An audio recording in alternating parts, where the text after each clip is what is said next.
আচ্ছা, আপনার কি কখনো এমন হয়েছে কাউকে খুব ভালোবেসে একটা চিঠি লিখেছিলেন, কিন্তু সেই চিঠিটা আর তাকে দেওয়া হয়ে ওঠেনি?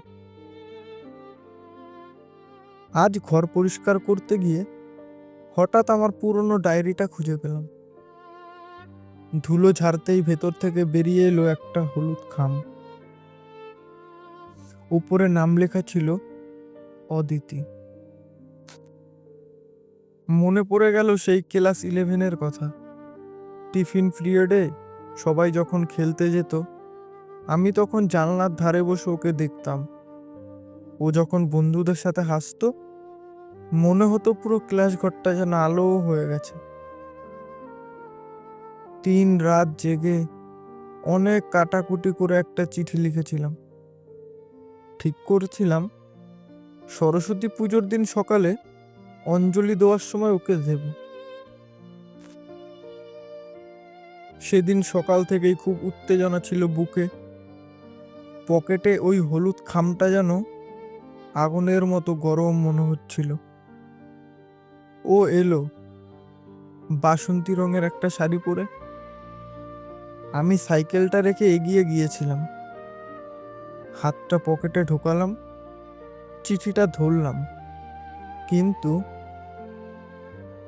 যেই ও আমার দিকে তাকিয়ে হাসলো, আমি জমে গেলাম। গলা দিয়ে কোনো স্বরও বের হলো না। ওপাশ দিয়ে কাটিয়ে চলে গেল, আর আমার পকেটের চিঠিটা পকেটেই থেকে গেল। তারপর স্কুল শেষ হলো, কলেজ শেষ হলো, জীবন আমাদের অনেক দূরে নিয়ে গেল। আজও হয়তো অন্য কারো ঘরণী সুখে আছে, আর আমার কাছে রয়ে গেল শুধু এই হলুদ খামটা আর না বলা এক আকাশ অভিমান।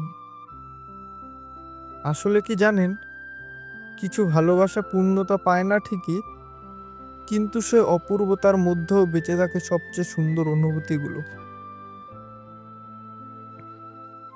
আপনার জীবনেও কি এমন কোনো না বলা কথা বা না বলা পাঠানো চিঠি আছে? যদি আজও ডায়েরির ভাঁজে লুকিয়ে রেখেছো, কমেন্টসে আমাকে জানাতে পারেন। আর হ্যাঁ, ভিডিওটা ভালো লাগলে একটা লাইক করবেন, আর পরবর্তী গল্প শোনার জন্য সাবস্ক্রাইব করে সাথে থাকবেন।